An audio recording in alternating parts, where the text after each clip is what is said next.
الله الرحمن الرحيم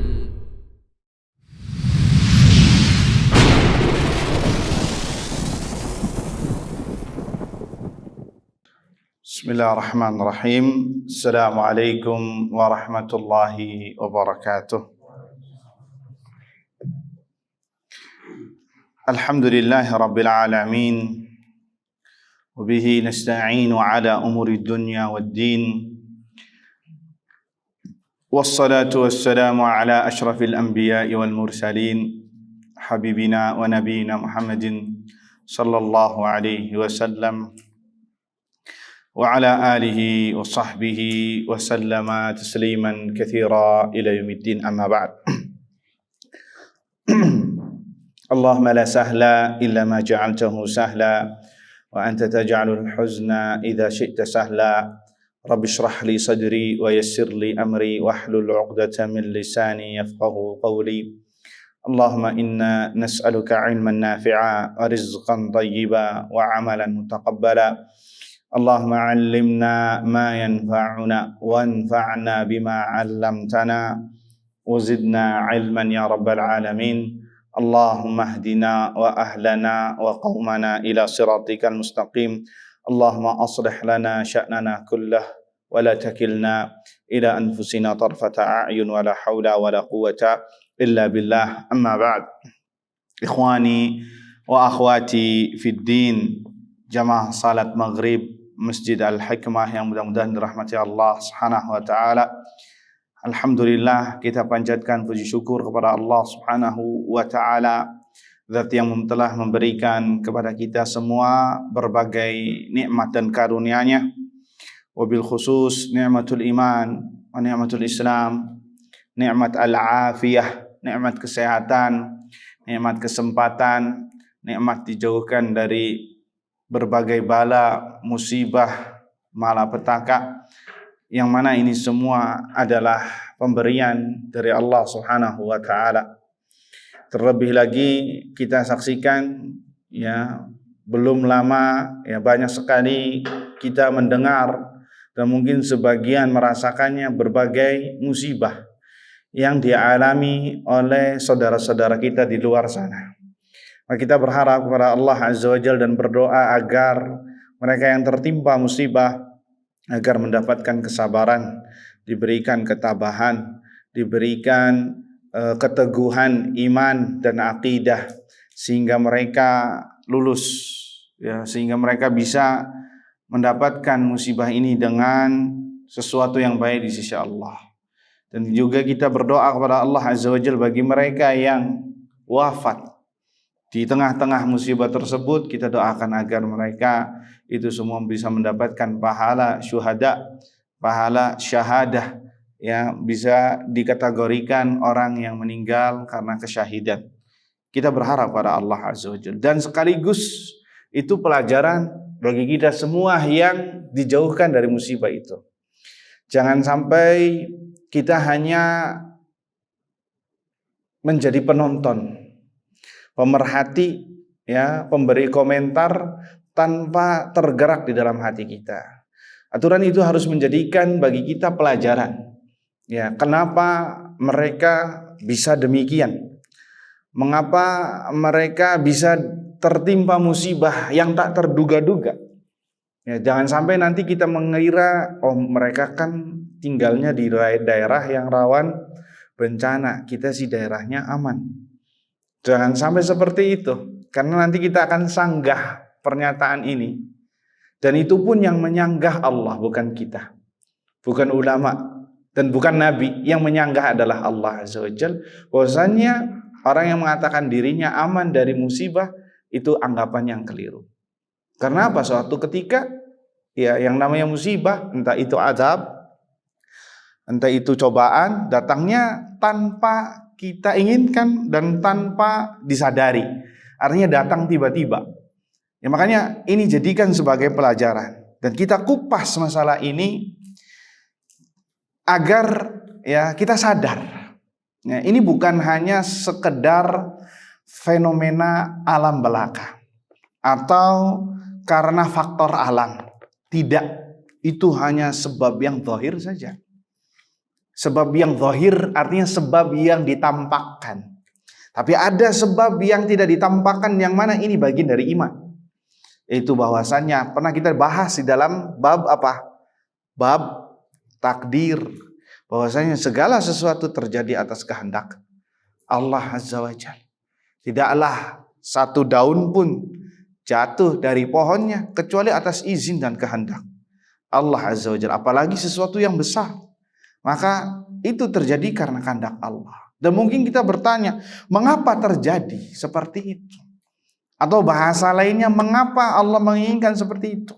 Pasti ada hikmah atau ada sebab, yang sebab itu sekarang kita pelajari. Bukan sebab yang zahir, sebab yang kata ahlu dunia, sebab gara-gara geografis. Gara-gara gempa bumi terjadi karena lempeng ini bergerak, terjadi goncangan. Itu sebab yang zahir yang selalu disandar, yang mana ahlu dunia menyandarkannya. Ahlu iman, orang yang beriman tidaklah demikian, itu hanya sebab zahir. Tapi ada yang jauh dari itu semua. Kebanjiran, banjir bandang atau banjir besar itu disebabkan karena luapan sungai ini dan itu. Iya, itu sebab zahir, tapi bukan sandaran utama. Gunung meletus karena terjadi faktor magma yang terlalu terlalu full kuota kalau bahasa kita. Artinya sudah terpenuhi isi perutnya, harus dimuntahkan. Itu sebab yang zahir. Tapi jauh lebih dari itu yang sekarang kita pelajari. Kenapa demikian? Jangan sampai ketika musibah datang itu kita selalu menyandarkan, oh ini kenapa ini? Apa masalahnya? Ya, sebagaimana Allah sebutkan tentang kita, bahwasanya kita ini lebih tahu tentang perkara yang zahir daripada perkara yang batin.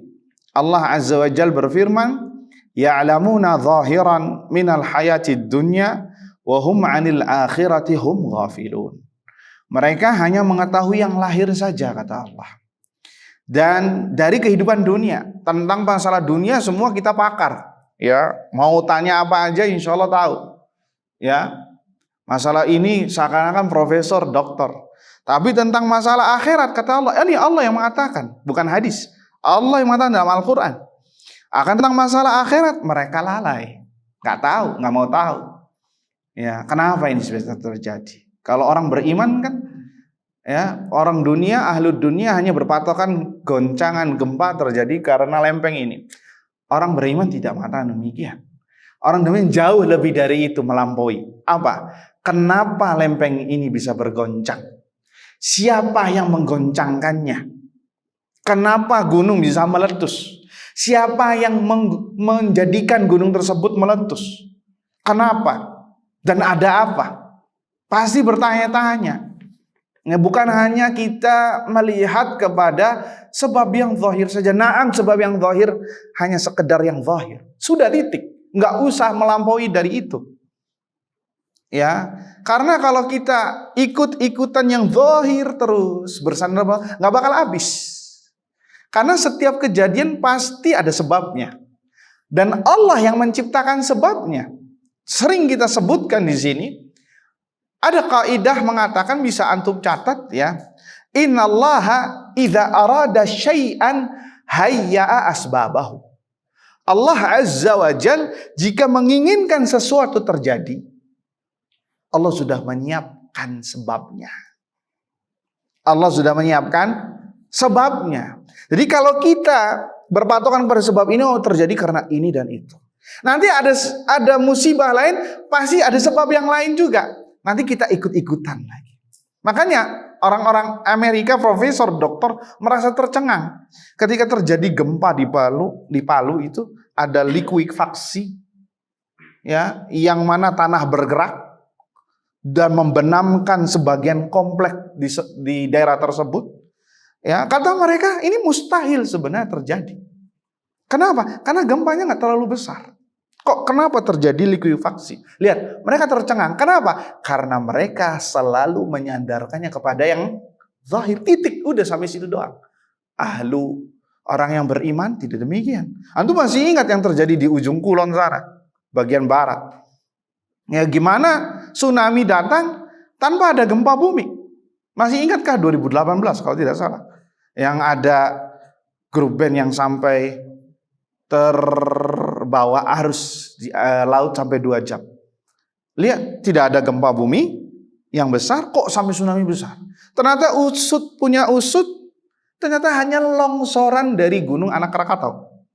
Ya Allah, cuma longsoran, apa sih faedahnya? Paling hanya ombak kecil doang, nggak sampai besar. Tapi jadi tsunami. Siapa yang berkuasa atas itu semua? Kalau bukan Allah Azza wa Jalla. Jadi itu ayuhal ikhwah. Kita tidak hanya menyandarkan kepada sebab yang zahir saja. Ya, kalau kita hanya menandarkan kepada sebab-sebab yang zahir, maka apa bedanya kita dengan mereka yang tidak beriman pada gaib? Yang hanya selalu melihat harus ada sebabnya ini. Harus ada sebabnya seperti ini. Waliyadzubillah, jangan-jangan orang tersebut kalau hidup di zaman Nabi Sallallahu Alaihi Wasallam pasti akan mengatakan seperti yang dikatakan orang-orang Quraisy. In hadza illa sihrun mubin. Ini hanyalah sihir belaka.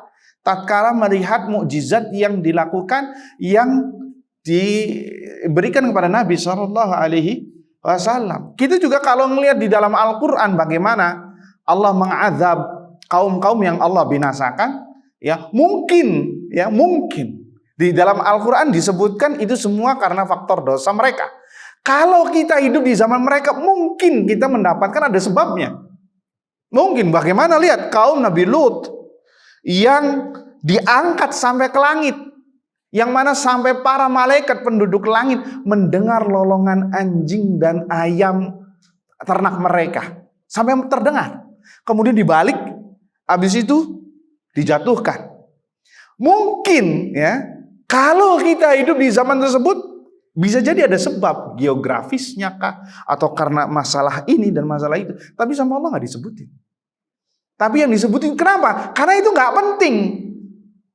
Itu hanya sebab yang Allah ciptakan. Yang terpenting kenapa Allah sampai melakukan mereka demikian. Itu yang terpenting, yang dijadikan sebagai pelajaran. Ya, jadikan pelajaran. Makanya ahlu dunia sampai sekarang nggak bisa untuk memprediksi gempa bumi kapan terjadi lagi. Gak bakal bisa, walaupun mereka mengatakan bakal terjadi seperti ini. Tapi kapan gak tahu. Kapan mendeteksi lempeng itu bisa bergerak, gak tahu. Karena mereka hanya menganalisa doang. Dan sekedar menganalisa, tidak bisa memprediksi secara tepatnya. Kenapa? Karena semua alam raya ini itu adalah makhluk yang tunduk terhadap perintah Allah yang suatu saat bisa terjadi jika Allah inginkan. Itu ayyuhal ikhwah, perbedaan antara kita dengan mereka. Ikhwani fiddin, azani Allah wa iyyakum. Maka kalau kita ingin melihat dari kacamata agama, musibah itu tidaklah terjadi kecuali karena dosa manusia.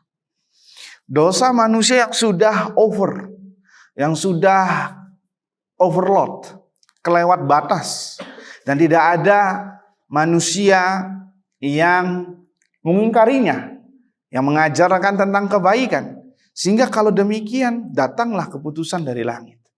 Siap-siaplah hancur kampung tersebut. Ya, terjadi karena manusia sudah tidak mengindahkan aturan-aturan Allah Azza wa Jalla, kemaksiatan. Ya, maka Allah Subhanahu wa Ta'ala murka. Ibarat permisalannya seperti ini.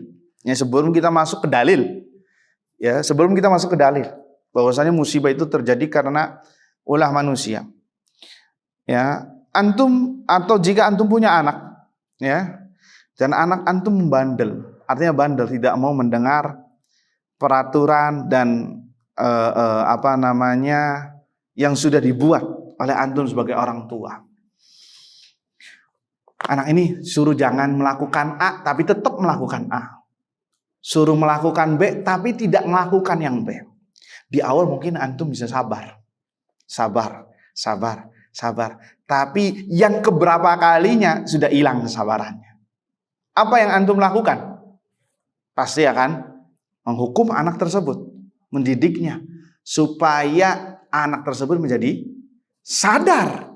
Supaya anak tersebut bahwa saya ini perbuatan yang nggak benar, tidak sesuai aturan. Kenapa antum menghukum anak antum karena antum nggak suka tatkala peraturan yang antum buat dilanggar oleh anak antum. Iya apa tidak? Walillahil matsalul a'la. Dan Allah Azza wa Jalla memiliki permisalan yang lebih tinggi. Allah Azza wa Jalla memiliki para makhluk.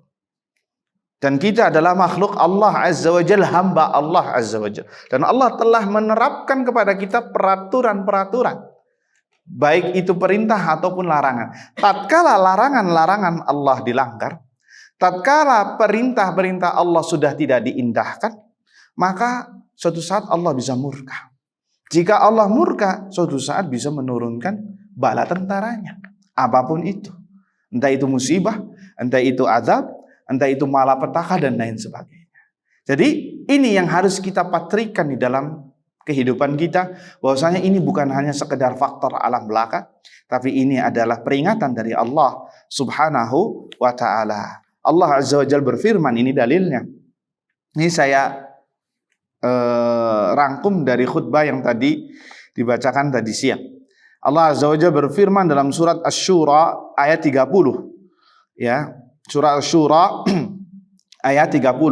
Wa ma asabakum min musibatin fabima kasabat aydikum wa ya'fu an katsir. Dan tidaklah musibah itu datang menimpamu itu disebabkan karena perbuatan tanganmu sendiri. Karena perbuatan artinya perbuatan dosa dan kesalahan yang dilakukan oleh manusia. Ya. Wa ya'fu an katsir, dan Allah memaafkan yang banyak. Ya. Allah ngasih musibah itu di sebagian dosa saja, nggak semuanya. Nggak semua perbuatan yang dilakukan manusia, yakni perbuatan dosa atau maksiat, langsung turun azab. Enggak. Kenapa? Wa ya'fu an katsir. Allah memaafkan yang banyak. Banyak sekali dosa-dosa manusia tapi nggak turun azab, nggak turun musibah. Kenapa? Allah memaafkan. Ya, alhamdulillah, ini bentuk rahmat Allah Azza wa Jalla. Coba kalau Allah bermuamalah dengan kita dengan keadilannya, binasa kita. Waliyadzubillah. Maksudnya gimana Ustaz dengan keadilannya? Allah tidak adil berarti? Bukan. Allah bermuamalah dengan dua cara kepada makhluk. Dengan keadilannya dan dengan kerahmatannya. Dengan kasih sayangnya. Kalau Anda berbuat maksiat dan tidak mendapatkan hukuman secara cash, langsung dibayar tunai, maka berarti Allah masih menyayangi Anda. Allah masih memberikan rahmat. Mudah-mudahan dia bertaubat, diulur sama Allah, didiamkan. Barangkali bentar lagi dia taubat. Barangkali dia mau istighfar habis ini. Siapa tahu dia ya bertaqarrub kepada Allah dari perbuatan dosa tersebut. Enggak langsung dapat hukuman. Itu bentuk apa? Kasih sayang Allah Azza wa Jalla. Tapi kalau Allah menghukum seorang hamba karena dosa, itu bukan berarti Allah tebang pilih, tapi itu keadilan Allah. Karena orang yang berbuat baik mendapatkan pahala, yang berbuat buruk dia berhak untuk mendapatkan hukuman. Nah, dalam ayat ini Allah mengatakan wa ya'fu an katsir. Allah memaafkan yang banyak. Coba kalau nggak ada ayat ini, atau Allah tidak menghabarkan bahwasanya Allah tidak memaafkan, semua yang berbuat dosa pasti dihukum, habis kita semua. Semua yang berbuat dosa dihukum, habis alam raya ini sudah. Kenapa? Karena manusia tempat salah dan dosa. Kata Nabi SAW, kullu bani adama khata wa khair khata'ina tawwabun. Setiap anak Adam, yakni manusia, itu tempat salah dan dosa, dan sebaik-baik yang berbuat salah yang bersegera bertobat kepada Allah Azza wa Jalla. Jadi kalau bermaksiat seseorang kemudian tidak dihukum, maka bersyukurlah kepada Allah Azza wa Jalla. Berarti Allah masih sayang. Bukan berarti itu sebagai dalil untuk melegalkan kemaksiatan. Akan tetapi ini menunjukkan bahwasanya Allah rahmat. Ya, dan kita juga nggak boleh tebang pilih maksud. Oh tenang, Allah Ghafurur Rahim. Ya, selagi tidak berbuat syirik kan Ustaz, Allah Ghafurur Rahim. Nah ini syubhat syaitan. Ya, maka kita katakan siapa yang menjamin Anda bahwasanya Anda akan bertaubat? Siapa yang menjamin bahwasanya Allah akan merahmati Anda dan mengampuni Anda. Nggak ada jaminannya. Karena nggak ada jaminannya, ya kita sebisa mungkin untuk tidak mendekati yang namanya apa? Maksiat. Bisa jadi tatkala engkau bermaksiat, kala Anda merasa meyakini Allah bakal mengampuni, disitulah turun azab. Waliyadzubillah. Makanya Allah mengatakan apa? Dalam surat Al-Infitar kalau tidak salah. Ya ayyuhan nasu ma gharraka birabbikal karim. Wahai manusia, apa yang membuatmu tertipu dengan kedermawanan Allah Azza wa Jalla? Ya, dengan Rabbmu yang maha dermawan, yang maha mulia. Ya, sampai-sampai kita gampang bermaksiat. Oh tenang, Allah Ghafurur Rahim. Itu syaitan. Ya, kalau ada yang seperti itu syaitan. Kalau ada teman yang seperti itu syaitan. Udah nggak apa-apa, habis ini taubat.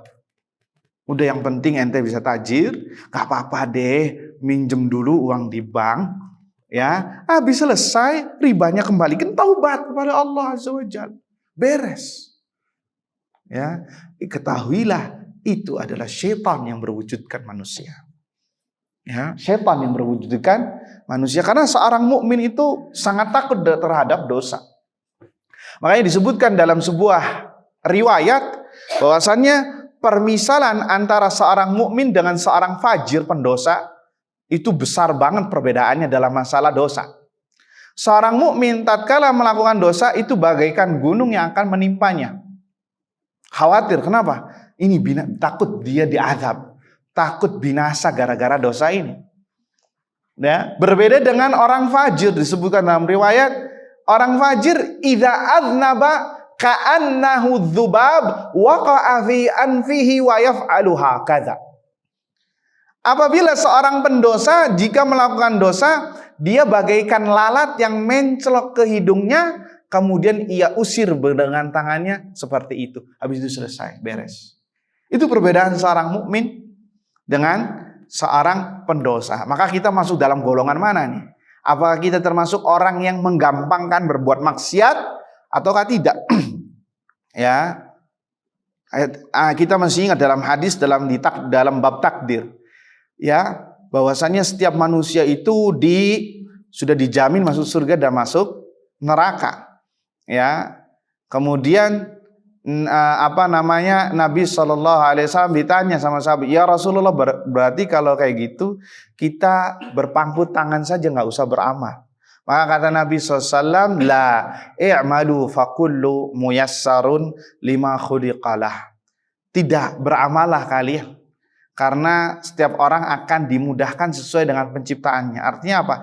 Kalau dia adalah ahlus sa'adah, orang yang berbahagia, maka akan dimudahkan untuk melakukan amalan-amalan ahlus sa'adah, orang yang akan berbahagia. Jika dia ditakdirkan sebagai ahlus syaqawah, orang yang akan ditakdirkan sebagai orang yang sengsara, maka dia akan dimudahkan untuk melakukan amalan-amalan orang-orang yang bakal sengsara. Maka kita tanyakan kepada diri kita ini lebih condong kemana? Lebih condong gampang bermaksiat atau lebih condong untuk berbuat amal kebaikan? Ya. Antum dan diri kita masing-masing yang bisa, ya, tahu tentang diri kita masing-masing. Ya, kira-kira saya ini kalau maksiat ini gampang apa enggak? Atau merasa takut hatta lagi sendirian.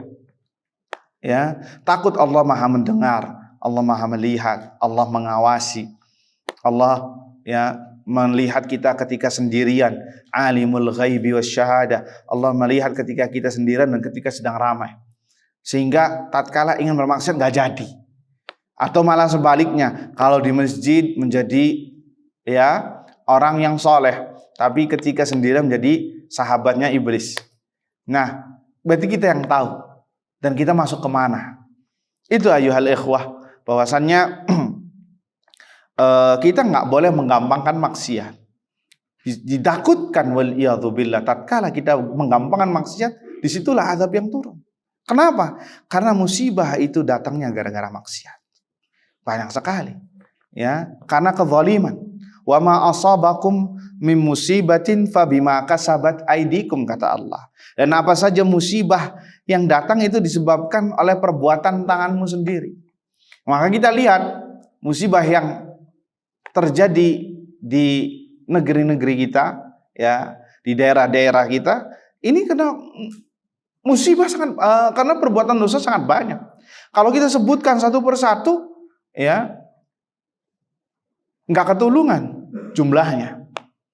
Yang berbuat syirik banyak, ya, yang meninggalkan sholat banyak, malah lebih banyak yang nggak sholat daripada yang sholat. Iya apa tidak?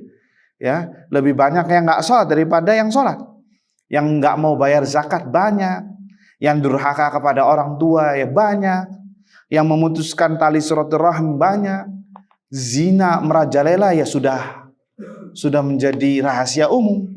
Ya, belum lagi ya yang viral-viral sekarang promosi LGBT.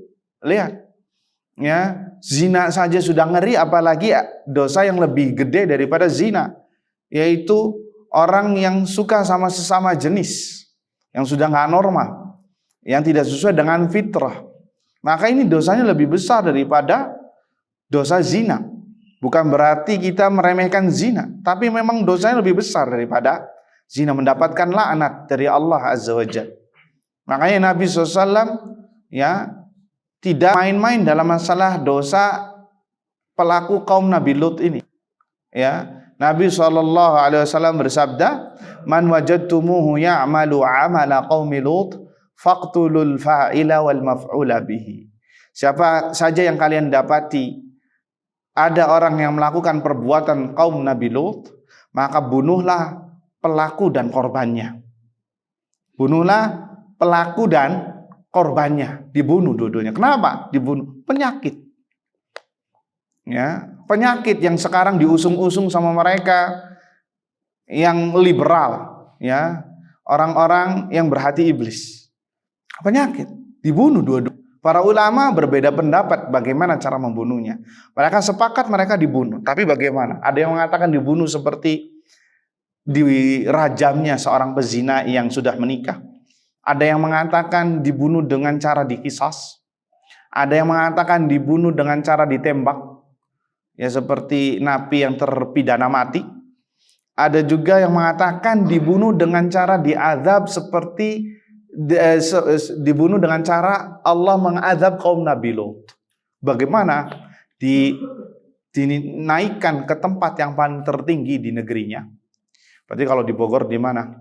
Puncak Gunung Salak yang paling tertinggi. Kemudian dinaikkan ke puncak, kemudian dijatuhkan. Setelah itu ditimpa dengan batu yang besar. Lihat, Islam nggak main-main masalah ini. Ya, Islam nggak main-main. Karena apa? Tujuannya adalah untuk menjaga ketatanan masyarakat. Karena ini penyakit. Ya, karena ini penyakit, sampai korbannya pun, artinya yang suka sama suka. Berbeda dengan pemaksaan, itu beda cerita. Yang suka sama suka, maka dibunuh. Fa'il, pelaku, wal maf'ulu bih, dan korbannya atau objeknya, wal iyadhu billah. Ya, dan itu banyak. Yang seperti ini banyak. Tingkat kecamatan banyak. Ya, apalagi di kota besar sudah banyak komunitasnya.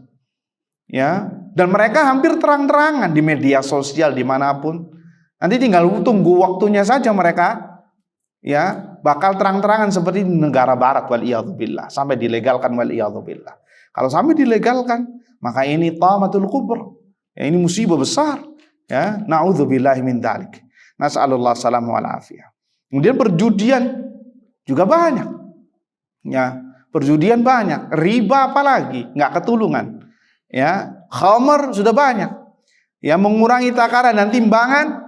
Ya, apalagi di pasar-pasar orang nggak pada bertakwa kepada Allah Subhanahu wa taala. Mengumbar aurat bagi wanita pun juga lebih banyak daripada mereka yang menutup auratnya. Ya, maka jangan aneh kalau musibah itu nggak ada ujungnya di negeri kita. Ya, nggak ada ujungnya, seakan-akan mengantri dan menghantui kita. Mengantri dan menghantui kita. Nggak bakal habis, kayak nggak habis. Wabil khusus kita rasakan Kok kenapa di sepanjang akhir tahun sama di awal tahun itu banyak musibah yang datang bertubi-tubi. Ya, datang bertubi-tubi banyak sekali. Antum masih ingat ya tsunami yang di Aceh itu di bulan Desember. Ya, kemudian COVID-19 di bulan Desember. Ya, akhir-akhir semua. Kemudian belum lama gempa bumi di Cianjur. Ya, akhir November. Kemudian gunung meletus di Jawa Timur. Kemudian kemarin baru gempa bumi. Lihat, seakan-akan itu merentet. Kenapa terjadi di akhir tahun dan kenapa terjadi di awal tahun? Dan hampir musibah banyak terjadi di hampir setiap bulan. Tapi kok kenapa di penghujung kayak seakan-akan dirapel, digandakan? Ya, jawabannya antum bisa simak di dalam surat Maryam ayat 80 sampai 91 atau 92. Ya, antum bisa simak di dalam mushaf digital. Ya, Allah Azza wa Jalla berfirman, wa qalu ittakhadallahu laqad ji'tum syai'an idda takadus samawati yatafattarna minhu wa tanshaqqul ardu wa takhirrul jibalu hadda an da'u lirrahmani walada wa ma yanbaghi lirrahman ay yattakhidha walada. Mereka mengatakan Allah itu punya anak. Laqad ji'tum syai'an idda. Sungguh kalian telah membawakan sebuah berita yang sangat bohong, yang sangat mungkar. Ya. Takadus samawati yatafattarna minhu. Hampir-hampir langit itu terbelah. Takadus samawati yatafattarna minhu wa tanshaqqul ardu wa takhirrul jibal. Bumi hancur, gunung luluh berantakan seperti debu. Kenapa? Anda'au lirrahmani walada. Tatkala mereka menggaung-gaungkan bahwasannya Allah Ar-Rahman yang maha memiliki rahmat yang luas, memiliki anak. Wa ma yanbaghi lirrahmani ay yattakhidha walada. Dan sungguh sangat tidak pantas Ar-Rahman, Allah yang maha memiliki rahmat yang luas, memiliki anak. Dan itu digaung-gaungkan di akhir bulan, di akhir tahun. Iya apa tidak? Di akhir tahun dan di awal tahun. Tanggal 25 Desember dan di 1 Januari. 1 Januari bagian dari 25 Desember, rangkaian mereka. Apa? Mereka merayakan bahwasannya Allah memiliki anak. Ini kan perkataan yang sangat-sangat membuat Allah murka. Hampir-hampir bumi gak kuat mendengarnya. Gak kuat menahan beban kalimat ini. Gunung juga sama. Langit hampir robek kata Allah. Tatkala kalimat ini didengung-dengungkan. Yang lebih parahnya lagi, ya, kaum muslimin yang ikut-ikut yang mengatakan Allah tidak memiliki anak, yang sering mengatakan lam yalid wa lam yulad, qul huwallahu ahad, itu mengatakan ya kalimat yang senada yang diucapkan orang-orang kafir. Merry Christmas. Ya, selamat Natal artinya apa? Selamat Allah memiliki anak. Selamat bahwasanya Isa putra Maryam adalah anak dari Allah. Na'udzubillah min dzalik. Gimana Kak? Kita bisa berharap musibah enggak berhenti, justru semakin banyak. Dan itu antum perhatikan, hampir di setiap penghujung tahun dan di awal tahun itu musibah datang berentetan. Kenapa ya seperti ini? Malah didukung, malah difasilitasi, malah ya dibela mati-matian, malah umat Islamnya ya beribadah merayakan bareng bersama mereka di gereja-gereja mereka dengan dalih toleransi. Itu bukan toleransi, itu namanya kebablasan. Jangan ngajarkan Islam toleransi.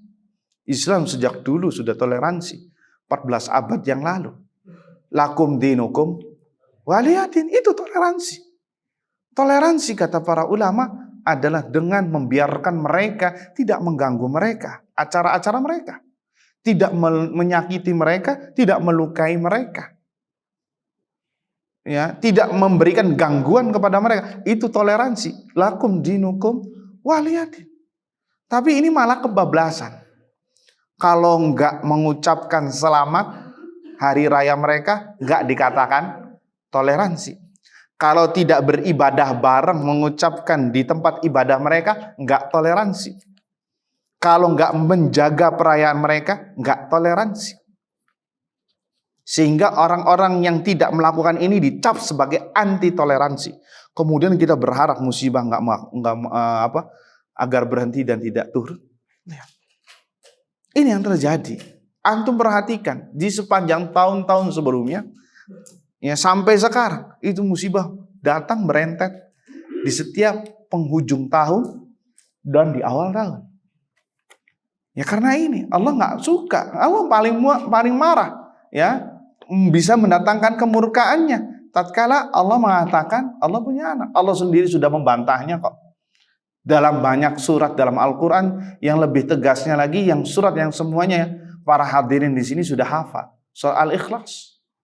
Qul huwallahu ahad, Allahus samad, lam yalid wa lam yulad, wa lam yakul lahu kufuwan ahad. Kita ucapkan dan kita yakini. Kok kenapa kita ya menggadaikan akidah kita, keyakinan kita dengan ucapan walaupun itu basa-basi.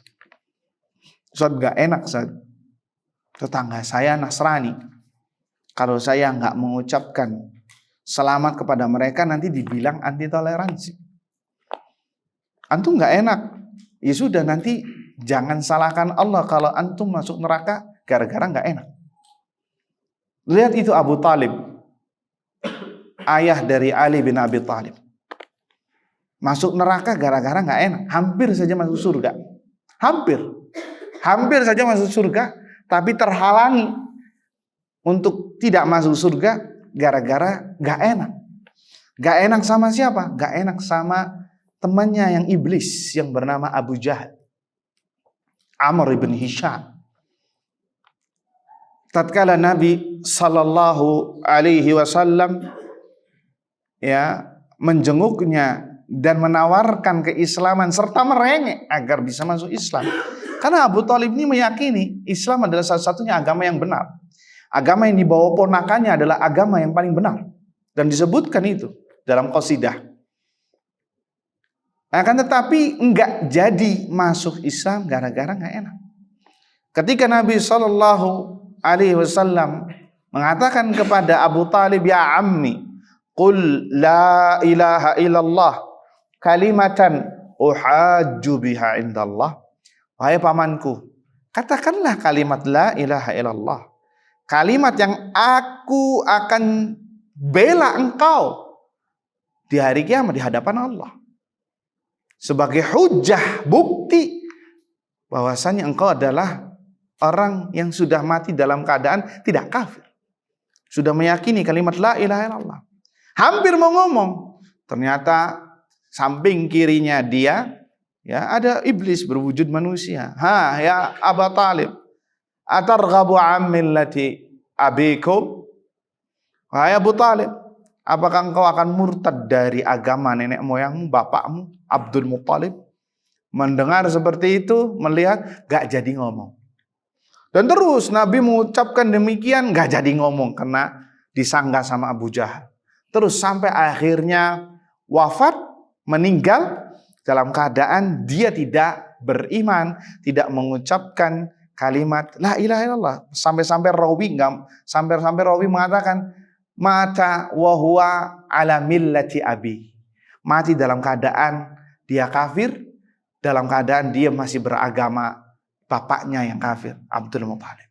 Sehingga dengan sebab itu dia masuk neraka. Karena apa? Enggak enak. Padahal sudah mengakui dalam hatinya Islam adalah agama yang benar, tapi belum mengucapkan 2 kalimat syahadat. Lah ini lihat sebagai contoh yang konkret. Ya, dia enggak jadi masuk Islam, enggak jadi mungkin masuk surga Allah Azza wa Jalla disebabkan karena enggak enak. Lantas kita mengatakan seperti ini gara-gara nggak enak juga.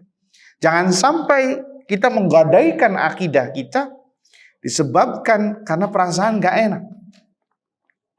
Ya, perasaan apa namanya kalau bahasa Jawanya itu pakewu, artinya merasa nggak enakan. Ya, Ustaz nggak enak sih kalau nggak hadir di tempatnya dia karena ini dan itu. Ya silakan. Kalau antum nggak enak, tanggung resiko. Ya, apalagi ini perkataan yang berbau kekufuran. Apalagi kalau antum sudah tahu maknanya, maka berbeda dengan orang yang mungkin masih belum tahu atau pura-pura yang belum tahu. Berbeda dosanya. Ini kontennya isinya kekufuran. Selamat kepada Anda bahwasanya Tuhan Anda memiliki anak. Ini kalimat yang membuat murka. Sampai gunung pun hancur, berantakan. Lihat, sekarang terjadi erupsi. Lihat di bulan apa? Nanti kita juga nggak tahu. Ya kan, kita tidak mengharapkan itu terjadi. Tapi seperti itulah. Kenapa? Karena perbuatan manusianya pun terulang terus setiap tahun, maka musibahnya pun juga demikian. Selaras. Waliyadhu billah. Nas'alullaha salamah wal afiyah. Jadi mudah-mudahan ini bisa menyadarkan kita. Ya, agar tidak bermain-main dalam masalah ucapan. Karena ucapan itu adalah bagian dari barometer tentang keimanan dengan Islam seseorang. Coba kita tawarkan kepada mereka. Mau nggak mengucapkan 2 kalimat syahadat walaupun hanya sekedar basa-basi? Mereka nggak mau. Kenapa? Konsekuensinya adalah pindah agama. Lantas kenapa kita sebagai seorang muslim mengatakan itu hanya sekedar dalam tanda petik toleransi yang kebablasan? Waliyadhu billah. Maka jangan heran kalau musibah itu belum berhenti-berhenti. Ya sampai sekarang. Entah apa lagi yang terjadi, waliyadhu billah. Nas'alullah salamata wal afiyah. Tapi kita break sebentar untuk mendengarkan azan kumandang isya. Taib ikhwani wa akhwati fid din, azani Allah wa iyyakum. Kita lanjutkan, ada sebuah surat dalam surat Al-An'am dalam Al-Qur'an ayat 65. Ya. Allah mengatakan, "Qul huwal qadiru ala ay yab'atha 'alaikum 'adzaban min fawqikum aw min tahti arjulikum aw yalbisakum syi'a wa yudhiqa ba'dakum ba'sa ba'd." Katakanlah wahai Muhammad, dialah yang berkuasa mengirimkan siksa kepadamu dari atas kamu dan dari bawah kamu, dan dia mencampurkan kamu dalam golongan-golongan yang saling bertentangan dan merasakan kepada sebagian kamu keganasan sebagian yang lain. Lihat perkataan Allah, "Qul huwal qadiru ala ay yab'atha 'alaikum 'adzaban min fawqikum." Kata Imam Mujahid, dialah yang berkuasa mengirimkan azab kepadamu dari atas kalian. Imam Mujahid ini murid senior Ibnu Abbas. Mengatakan dari atas kalian artinya apa? Artinya seperti mengirimkan halilintar, hujan batu, dan angin topan. Wa min tahti arjulikum, dan dari bawah kaki kalian, artinya apa? Kata beliau adalah gempa dan tanah longsor. Gempa bumi dan tanah longsor. Ya, ini salah satu contoh bahwasanya yang terjadi di dalam Al-Qur'an. Nabi SAW bersabda bahwasanya musibah itu karena maksiat. Hadis diriwayatkan oleh Imam Tirmidzi dan tercantum dalam Sahihah. Innan nasa idza adh-dhalima falam ya'khudh ala yadayhi aw syaka ay ya'ummahumullah biiqabin minhu. Sesungguhnya jika masyarakat melihat ada orang yang melakukan kezaliman. Kezaliman di sini bukan zalim yang arti sempit. Artinya kayak membunuh atau menampar, artinya yang merampas hak. Itu zalim, na'am, tapi secara arti sempit. Zalim di sini artinya maksiat secara umum. Tatkala seorang bermaksiat, dia sedang menzalimi dirinya sendiri. Karena apa? Dia sedang memaparkan dirinya untuk diazab, terancam. Ya, kata Nabi SAW, sesungguhnya jika masyarakat melihat orang yang melakukan kezaliman, namun tidak ia cegah, tidak dilarang, tidak dinasehati, tidak amar ma'ruf nahi mungkar, maka kata Nabi, au syaka an ya'ummahumullah biiqabin minhu, Allah bisa segera menimpakan siksa kepada mereka semua secara merata. Bukan kepada orang yang maksiatnya saja, bukan, tapi semuanya kena. Semuanya kena, merata. Makanya kalau musibah datang nggak tebang pilih, ya, hampir semuanya. Ada yang matinya mati banyak, yang luka-luka banyak. Kenapa? Merata. Wattaqu fitnatan la tusibanna alladzina zalamu minkum khassah, kata Allah. Takutlah terhadap fitnah yang tidak hanya menimpa orang yang berbuat zalim saja, semuanya kena. Kenapa? Nggak ada amar ma'ruf, akhirnya semuanya kena. Makanya rewel. Kenapa orang Islam rewel masalah menentang LGBT? Ya karena itu yang akan menjadikan turunnya azab. Bukan mereka saja yang diazab, namun masyarakat yang ikut diam, yang tidak mengingkari. Makanya kata ulama, orang yang melakukan kemungkaran itu syaitan. Dan orang yang mendiamkan kemungkaran, itu lakopnya dua, syaitan akhras, setan yang tuli. Kalau melihat ada kemungkaran kemudian didiamkan, bahkan malah didukung, setan yang tuli. Ya naudzubillah min dzalik. Kenapa? Kalau sudah turun azab disebabkan karena dosa dia tersebut, dosa beberapa komunitas tersebut, maka semuanya kena, kecuali mereka yang diselamatkan oleh Allah Azza wa Jalla. Nah, kita akan sebutkan dalilnya, siapa saja yang bisa diselamatkan oleh Allah atau siapa saja yang berhak untuk diselamatkan oleh Allah Azza wa Jalla. Jadi ini dari satu dalil ini musibah karena dosa, bukan karena faktor alam. Kemudian dalam surat Hud ayat 117, Allah mengatakan, "Wa ma kana rabbuka liyuhlikal qura bidzulmin wa ahluha muslihun." Dan tidaklah Tuhanmu membinasakan negeri secara zalim, tidak, sedang penduduknya berbuat kebaikan. Artinya apa? Tatkala penduduk kampung tersebut, penduduk kota tersebut melakukan perbaikan, mencegah kemungkaran, melakukan ketaatan, tunduk terhadap perintah Allah, maka tidak ada azab bagi mereka. Itu secara mafhumnya, secara tertulisnya. Secara tersiratnya berarti mereka yang tidak demikian rawan azab. Rawan azab yang bisa datang tiba-tiba. Naudzubillahi min dzalik. Makanya Allah itu selalu mewanti-wanti kepada orang-orang yang terpandang dari kaumnya tersebut yang memiliki wewenang untuk beramar ma'ruf. Jika tidak, ikut semua kena azab. Karena kalau ada orang yang sudah amar ma'ruf atau menjelaskan tentang masalah yang baik, ya seperti ini bagian dari amar ma'ruf. Adanya kajian untuk menjelaskan, mengingatkan umat tentang bahaya kemaksiatan dan lain sebagainya, sehingga yang sebenarnya azab itu sudah turun tertahan, tidak jadi. Kenapa? Ada yang melakukan perbaikan, ada yang melakukan amar ma'ruf. Lihat dalilnya, surat Hud ayat 117. Wa ma kana rabbuka liyuhlikal qura bidzulmin wa ahluha muslihun. Dan tidaklah Rabbmu membinasakan, mengazab sebuah negeri secara zalim, tidak, sedang mereka itu melakukan perbaikan.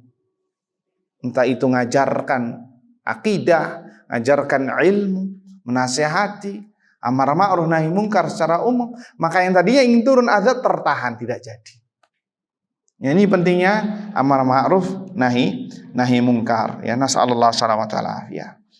Tapi Ustaz, itu kan mereka yang tinggal di daerah tersebut kan rawan, memang daerah yang sudah di bahasa kitanya dan ngambil dari COVID-19 zona merah, Ustaz.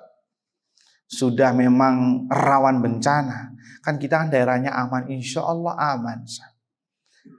Mungkin ada anggapan kita seperti itu. Oh, mungkin daerah selatan sana, ini sudah memang kondisinya seperti itu. Ada lagi yang mengatakan memang bumi ini sudah tua, sudah lelah, kata mereka. Maka wajar seperti itu. Kalau daerah sini insya Allah aman. Sampai-sampai ada sebuah pulau yang besar itu aman dari gempa bumi. Apakah demikian benar? Simak pernyataan Allah Azza wa Jal dalam surat Al-A'raf ayat 97 dan 99. Ayat 97 dan 99. Allah mengatakan, afa amina ahlul qura an ya'tiyahum ba'suna bayatan wa hum naimun. Apakah penduduk negeri merasa aman terhadap azab yang kami turunkan di malam hari tatkala mereka tertidur lelap? Lihat, yang merasa aman nih, Allah ngasih kepada mereka pertanyaan yang bentuknya pengingkaran. Apakah penduduk negeri merasa aman terhadap datangnya azab kami yang datang tiba-tiba di malam hari tatkala mereka tertidur lelap? Ya, kebanyakan musibah datang di malam hari, banyak. Iya atau tidak? Banyak. Kemudian Allah mengatakan, awa amina ahlul qura an ya'tiyahum ba'suna duhan wa hum yal'abun. Apakah penduduk negeri merasa aman terhadap kedatangan siksaan kami, azab kami di waktu duha, ketika mereka sedang beraktivitas? Banyak juga yang datang jam waktu segini, ya, belum lama di Cianjur, ya, belum lama yang ada di Jawa Timur dan lain sebagainya. Di waktu seorang lagi melakukan aktivitas, sedang bermain, kemudian Allah tutup. Afa aminu makrallah. Apakah mereka merasa aman dari makar Allah? Yani makar di sini adalah bentuk ujian, musibah, azab, malapetaka. Fala ya'manu makrallah illal qaumul khasirun, kata Allah. Dan tidak ada yang merasa aman dengan datangnya azab Allah yang datang tiba-tiba, kecuali, kata Allah, orang-orang yang merugi. Jadi orang yang beriman, orang yang ingin mendapatkan keberuntungan selalu mawas diri, takut jangan-jangan nanti akan turun azab Allah. Selalu mawas diri. Makanya mereka bertakarrub kepada Allah Subhanahu wa taala. Mereka beribadah kepada Allah dengan penuh rasa takut dan cemas. Ada. Kenapa? Takut turun azab Allah Azza wa Jalla. Tatkala penduduk negeri sudah sepakat atau sudah kebanyakan, sudah over, sudah berani terang-terangan berbuat maksiat, berani melanggar aturan Allah, berani meninggalkan perintah Allah, maka siap-siaplah mereka untuk datang keputusan dari langit. Lihat, ini ayat ini bisa jadi renungan bagi kita. Afa aminu makrallah fala ya'manu makrallahi ilal qaumul khasirun. Apakah mereka merasa aman dari datangnya azab Allah secara tiba-tiba? Dan tidak ada yang merasa aman terhadap azab Allah kecuali mereka orang yang merugi. Nah, orang yang merugi. Mereka mengatakan, oh tenang, daerah ini sih aman. Itu orang yang merugi. Tenang, itu kan di daerah di kota, di daerah desa, di daerah kota sih nggak kayak gitu. Alat-alatnya sudah canggih, rumahnya tahan gempa, jadi kalau ada gempa pun insya Allah ini aman. Nah, ini orang merugi, ya, yang selalu mengandalkan kemampuan diri mereka masing-masing. Sama seperti kaum Ad yang Allah binasakan. Apa kata mereka kaum Ad yang Allah binasakan?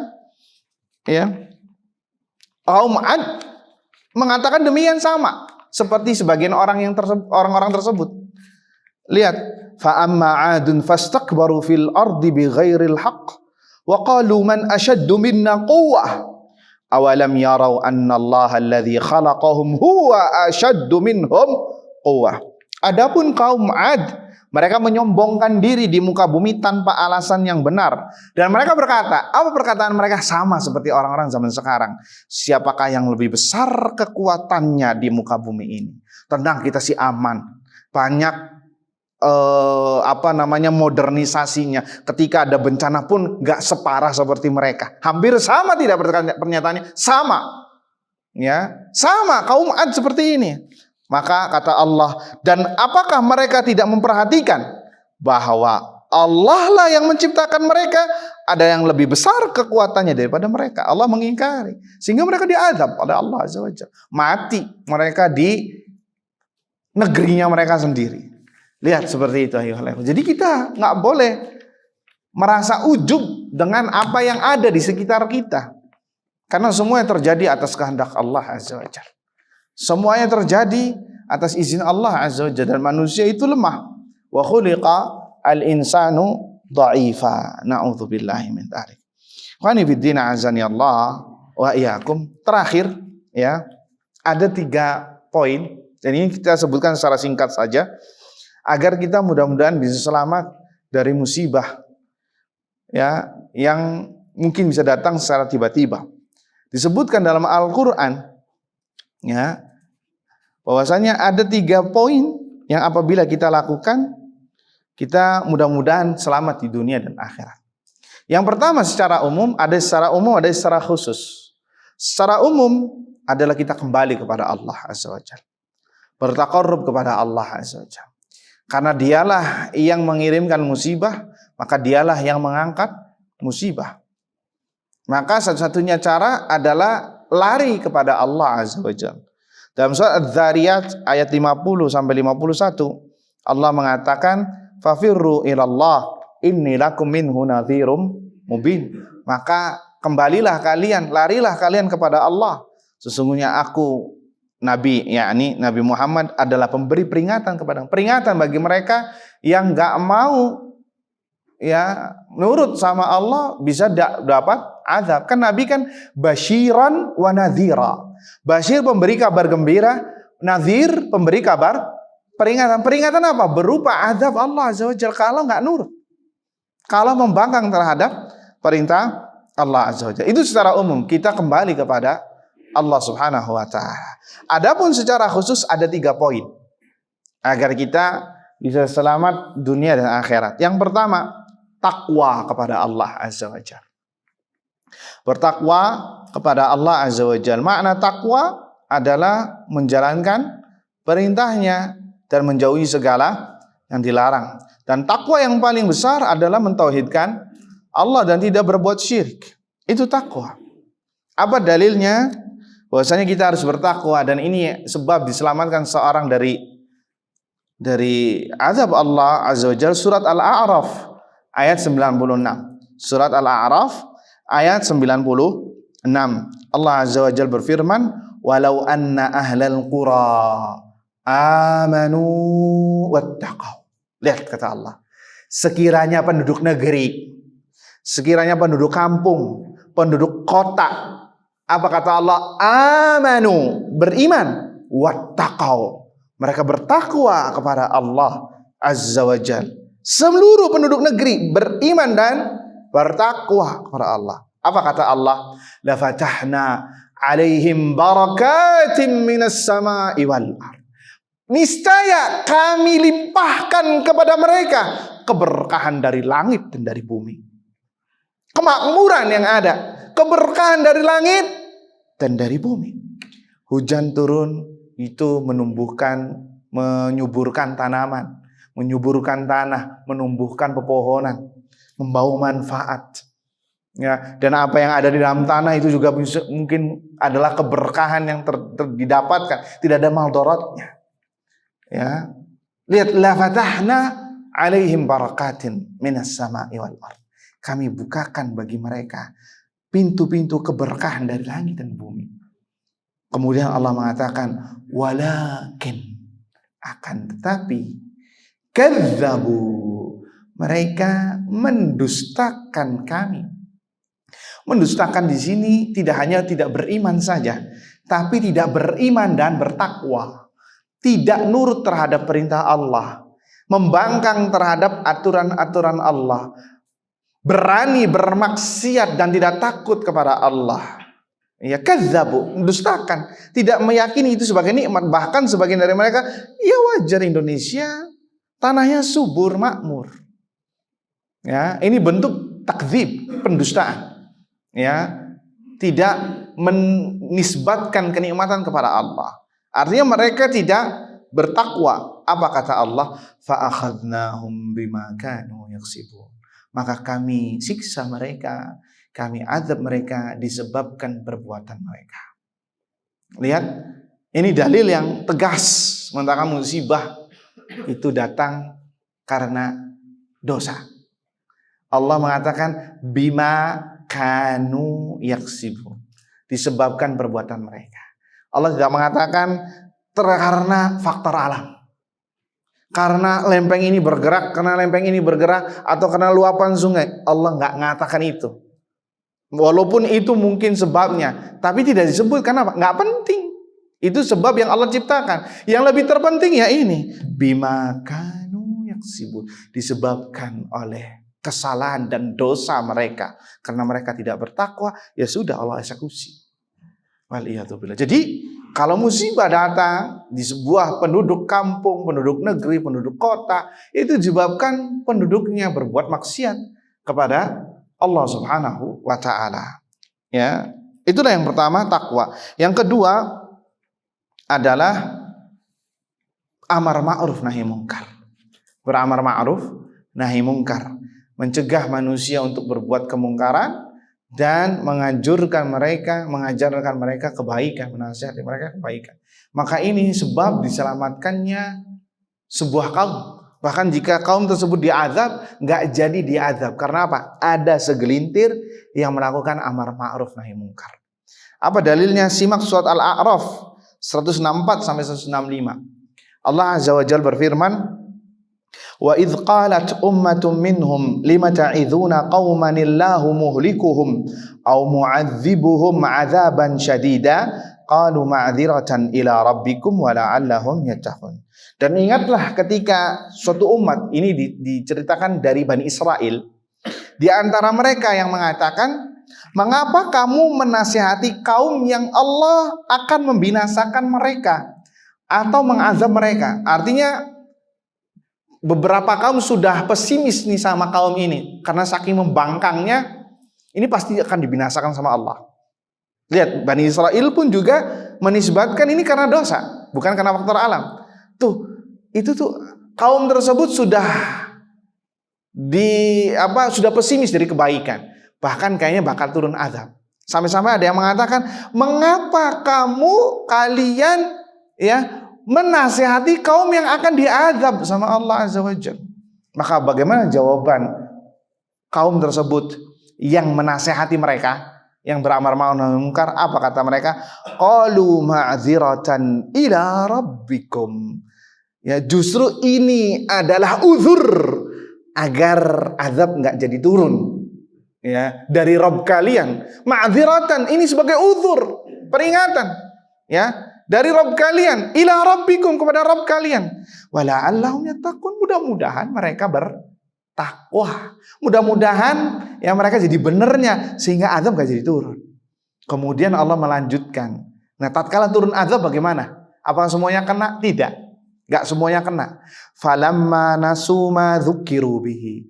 Tatkala mereka sudah ngedablek, bahasa kitanya, sudah nggak mempan dinasehati dan malah semakin terang-terangan berbuat maksiat, anjaynal ladzina yanhauna 'anissu, maka kami selamatkan orang-orang yang beramar ma'ruf tadi.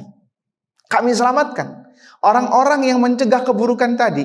Wa akhadnal ladzina zalamu bi'adzabim ba'isim bima kanu yasukun.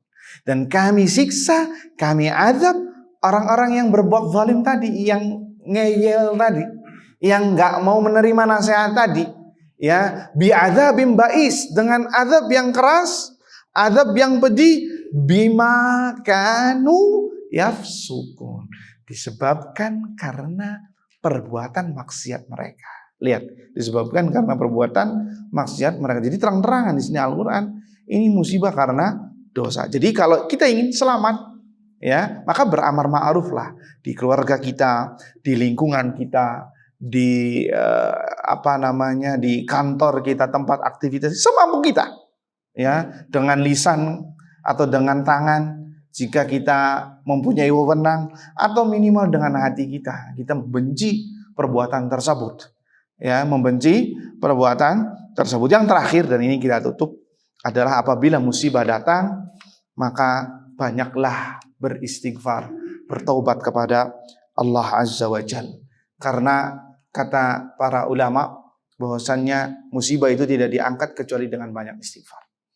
Ya, Ali bin Abi Thalib mengatakan, "Ma nazalal bala'u illa bi dzambin wa ma rufi'a illa bitaubah." Tidaklah musibah itu datang kecuali karena sebuah dosa, dan tidaklah diangkat ya kecuali dengan bertaubat, beristighfar kepada Allah, meminta ampun kepada Allah Azza wa Jalla, bertaubat kepada Allah agar jadikan muhasabah, mendekat kepada Allah, baru musibah itu enggak bakal datang lagi, terangkat. Allah Azza wa Jalla berfirman dalam surat Al-Anfal ayat 33. Dengan ayat ini kita tutup. Wa ma kana Allah liyu'adzibahum wa anta fihim wa ma kana Allah mu'adzibahum wa hum yastaghfirun. Dan tidaklah Allah mengazab sebuah kaum dan engkau masih ada di tengah-tengah mereka, wahai Muhammad. Ya. Jadi ini sebab pertama, dan sebab pertama ini sudah hilang dengan wafatnya Nabi SAW. Artinya ketika masih ada Nabi SAW, Allah tahan azab. Ya. Makanya orang Quraisy enggak diazab sama Allah. Ya, enggak diazab ketika mereka membantai Nabi, mencela Nabi, menghina Nabi, enggak langsung diazab. Kenapa? Ada Nabi di situ sebagai bentuk penghormatan kepada Nabi SAW. Dan Nabi sudah wafat, sudah tiada. Maka sebab ini hilang. Ya, sebab ini sudah hilang. Tinggal satu sebabnya apa? Wa ma kana Allahu mu'adzibahum wa hum yastaghfirun. Dan tidaklah Allah mengazab mereka sedang mereka beristighfar, bertaubat kepada Allah, meminta ampun kepada Allah Azza wa Jalla. Makanya tatkala ada musibah, kita banyak beristighfar kepada Allah Azza wa Jalla. Makanya ketika terjadi gerhana bulan atau matahari, itu kita banyak istighfar. Kenapa? Kata para ulama, terjadinya gerhana itu pertanda, bisa jadi pertanda turunnya azab. Dan iya saja, belum lama gerhana, hampir sebulan yang lalu, iya atau tidak? Gak lama itu terjadi ini dan itu semua. Makanya disyariatkan banyak sedekah, banyak istighfar, banyak mohon ampun kepada Allah Subhanahu wa taala, karena bisa jadi ya kalau kita beristighfar, banyak-banyak bertobat kepada Allah, yang tadinya ingin turun azab gak jadi. Karena Allah sendiri mengatakan wahum yastaghfirun, dan mereka beristighfar kepada Allah Subhanahu wa taala. Mudah-mudahan ayyuhal ikhwah, semoga kita semua termasuk orang-orang yang diselamatkan Allah Subhanahu wa taala, terhindar dari berbagai bala, musibah dan malapetaka. Ya. Dan itu semua ya kita lakukan dengan cara bertaqarrub kepada Allah Subhanahu wa taala. Aqulu qauli hadza subhanakallahumma wa bihamdika asyhadu an la ilaha illa anta astaghfiruka wa atubu ilaik. Assalamualaikum warahmatullahi wabarakatuh.